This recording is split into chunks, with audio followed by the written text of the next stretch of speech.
கருணாநிதி முதலமைச்சர், மு.க. ஸ்டாலின் துணை முதலமைச்சர் ஆனார். அப்புறமா முதலமைச்சர் ஆனார். இப்போ உதயநிதி ஸ்டாலின் துணை முதலமைச்சர் ஆகிட்டார்.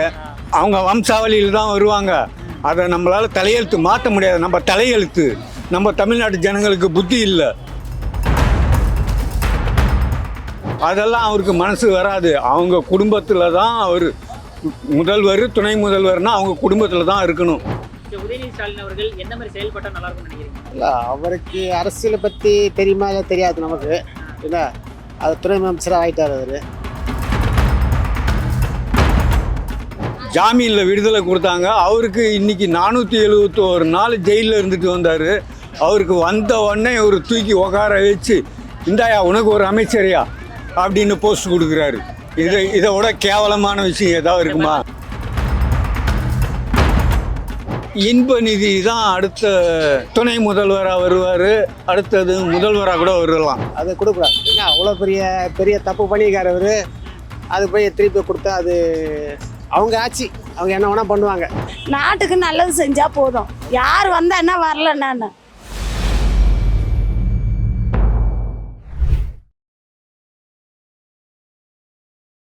உதயநிதி ஸ்டாலின் துணை முதல்வர் ஆகணுன்றது ஒரு வருஷமாக தமிழ்நாட்டில் ரொம்ப பெரிய இதுவாக இருக்குது, இஷ்யூவாக இருக்குது. அது இன்றைக்கி நிறைவேறிடுச்சு. அவர் இன்றைக்கி பதவி ஏற்றுட்டார். அதனால் நம்ம பெருமை தான் பண்ணணும். அவர் இதுக்கு மேலே அவர் அவங்க அப்பா சொல்லி கொடுக்குற மாதிரி தமிழ்நாட்டு மக்களுக்கு நல்லது பண்ணுறதுக்கு ட்ரை பண்ணணும். என்னென்ன நல்லது பண்ணணுமோ அதெல்லாம் பண்ணணும். ஏழை எளிய மக்களுக்கு என்ன நல்லது பண்ணணும், வீடு வசதி இல்லாதவங்களுக்கு என்ன பண்ணணும், அந்த மாதிரி இதெல்லாம் அவர் நிறைய ஏற்படுத்தி கொடுக்கணும். அது கொடுக்கணும். ஆனால் அதுக்கு பதில் கார் ரேஸ் விட்டாங்கன்னா அதெல்லாம் ஓகேவா? கார் ரேஸ் விட்டதெல்லாம் வேஸ்ட்டு ஐயா. அது வெட்டி வேலை. அது அப்புறம் அவர் துணை முதலமைச்சர் ஆக்கியிருக்காங்க. இப்போ அவர் தான் ஆக்கியிருக்காங்க, வேறு வழி இல்லையே. அவங்க அப்பா, அவங்க தாத்தா காலத்துலேருந்து அவங்க தான் முதலமைச்சர், துணை முதலமைச்சர். கருணாநிதி முதலமைச்சர், மு.க. ஸ்டாலின் முதலமைச்சர், துணை முதலமைச்சர் ஆனார். அப்புறமா முதலமைச்சர் ஆனார். இப்போது உதயநிதி ஸ்டாலின் துணை முதலமைச்சர் ஆகிட்டார். அவங்க வம்சாவளியில் தான் வருவாங்க. அதை நம்மளால் தலையெழுத்து மாற்ற முடியாது. நம்ம தலையெழுத்து, நம்ம தமிழ்நாட்டு ஜனங்களுக்கு புத்தி இல்லை. மூத்த தலைவர் ஒத்துழைப்பு தான் இவர் துணை முதலமைச்சர் ஆகிறாரு. மூத்த தலைவர் தான் எல்லாம், மூத்த அமைச்சருங்க தான் அவரை துணை முதலமைச்சர் ஆகுங்க, அவரை துணை முதலமைச்சர் ஆகுங்கன்னு எல்லாம் கெஞ்சுறாங்க. இப்போ துரைமுருகன் இருக்கார், கட்சியிலேயே மூத்த அமைச்சர். என்ன ஒரு துணை முதலமைச்சர் ஆக்கு, ஒரு வருஷம் ஆக்கலாமே. இல்லை நீ கொஞ்ச நாள் அப்படி ஒதுங்கி இருந்துட்டு என்ன முதலமைச்சர் ஆக்கு, ஒரு வருஷம் நான் முதலமைச்சர் பதவியில் இருந்துட்டு போயிடுறான் அப்படின்னு கேட்கலாம் இல்லையா? அவரும் பெரிய மனசுக்கு கொடுத்து சொல்லலாம் இல்லையா?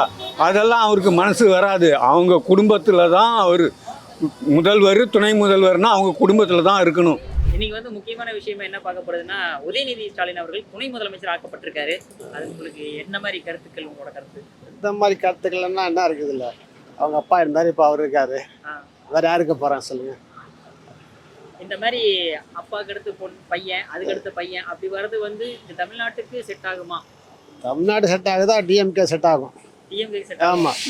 ஆனால் அங்கே இருக்கக்கூடிய மூத்த தலைவர்கள்லாம் எப்படி ஃபீல் பண்ணுவாங்க? அதெல்லாம் பிரச்சனை இருக்குதான் செய்யும். அதெல்லாம் இல்லாமல் கிடையாது, பிரச்சனை இருக்க செய்யும். வேற யாராவது வந்தால் நல்லாயிருக்கும். ஸ்டாலின் அவர்களுக்கு பதிலாக வந்தாவா இல்லை உதயநிதி ஸ்டாலின்? உதயநிதி ஸ்டாலின் பக்கத்தில் வேற யாராவது வந்தால் நல்லா இருக்கும். ஆமாம். எதனால நினைக்கிறீங்க? ஏன் அவர் வரக்கூடாதுன்னு நினைக்கிறீங்க? வரக்கூடாதுலாம் கிடையாது. அதாவது இருக்கிற பிரச்சனைகள் இருக்க அதிகமாக தான் போயிட்டு இருக்குது. விலைவாசி அதிகமாகிட்டு இருக்கு. இதை நம்ம ஸ்டேட் கவர்மெண்ட் மட்டும் சொல்ல முடியாது. எல்லா கவர்மெண்ட் தான். இப்போ மேலே கவர்மெண்ட் கீழே கவர்மெண்ட் என்ன சொல்றது நம்ம? உதயநிதி ஸ்டாலின் அவர்கள் எந்த மாதிரி செயல்பட்டால் நல்லா இருக்கும்னு நினைக்கிறீங்க? இல்லை, அவருக்கு அரசியலை பற்றி தெரியுமா இல்லை தெரியாது நமக்கு. என்ன, அது துணை அமைச்சராக ஆகிட்டார். அவர் ஆக போறாரா ஆகிட்டாரான்னு தெரில. ஆகிட்டார். இப்போ பதவி ஏத்தாச்சுங்க. ஏற்றியாச்சு. நல்லா பண்ண நல்லது தான், ஒன்றும் பிரச்சனை கிடையாது. எல்லாருக்கும் நல்லது பண்ண போகிறா, அவ்வளோதான்.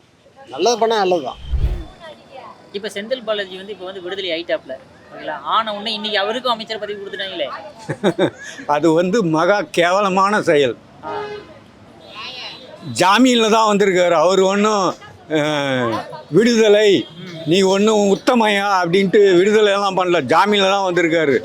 அவருக்கு வந்து ஒரு ஜாமீனில் விடுதலை கொடுத்தாங்க. அவருக்கு இன்னைக்கு 471 நாள் ஜெயிலில் இருந்துட்டு வந்தார். அவருக்கு வந்த உடனே ஒரு தூக்கி உட்கார வச்சு, இந்தாயா உனக்கு ஒரு அமைச்சரையா அப்படின்னு போஸ்ட் கொடுக்குறாரு.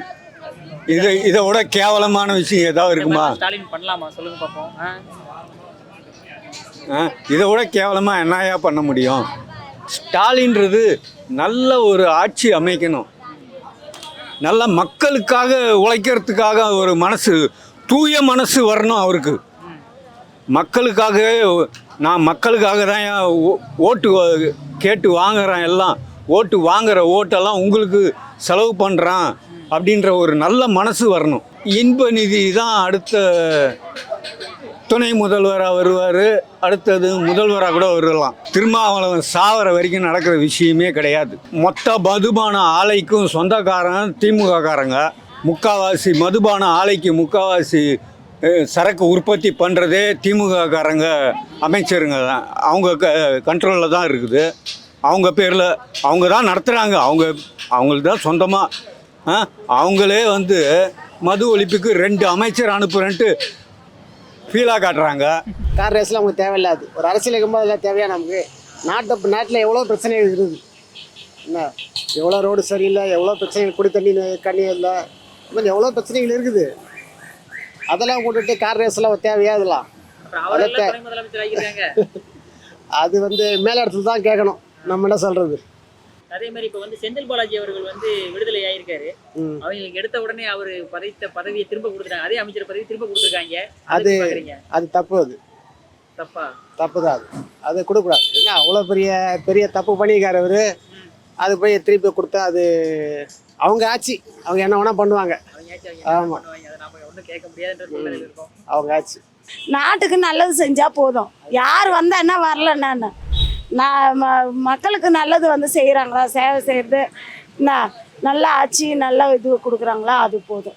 எங்களுக்கு என்ன தேவைப்படுதுன்னா ரோடு கரெக்டாக இருக்கணும், ரோடு சுத்தமாக இருக்கணும். அதே மாதிரி தண்ணி, மழை தண்ணி, வடி தண்ணி நிற்கக்கூடாது. இந்த மாம்பழம் ஏரியாவில் பொறுத்த வரைக்கும் தண்ணிலாம் எங்கேயும் நிற்கிறது இல்லை, போயிடுது. அதே மாதிரி மழை தண்ணி வந்தால் தேங்கி நிற்கல, அங்கங்கே வச்சு இப்போ போட்டு இருக்கிறது கரெக்டான இது. அதே மாதிரி தெருவுக்கு இருக்கிறது, ஸ்லம்ப் ஏரியாவில் இருக்கிறதெல்லாம் கொஞ்சம் நல்லா பண்ணாங்கன்னா அதுவே பெரிய விஷயம். ரொம்ப சந்தோஷம். வேறு எதுவும் எங்களுக்கு